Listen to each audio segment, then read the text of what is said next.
اور محمد کی ملکیت ہے حکمت، تو کبھی کس انداز سے فرمایا کہ ان الحکمت تکون فی صدر المنافقی فتلجلج فی صدرہ. کون فرما رہے ہیں؟ امیر کائنات علی بن ابی طالب علیہ الصلوۃ والسلام. ایک دفعہ میں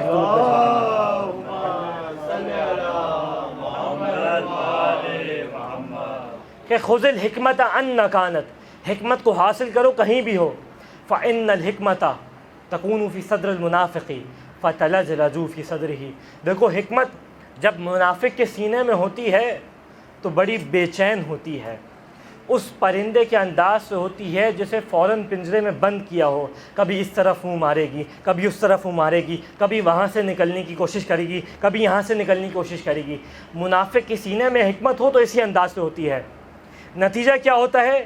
حتیٰ تخرجا، یہاں تک کہ منافق کے سینے سے حکمت باہر نکل جاتی ہے. فتسکن الی صواحبھا فی صدر المؤمن، جیسے ہی منافق کے سینے سے نکلے گی فوراً آ کے مومن کے سینے میں بس جائے گی. مومن کے سینے میں آ کے بس جائے گی. وتسکن، یعنی آ کے اپنا مسکن بنا لے گی مومن کے سینے کو.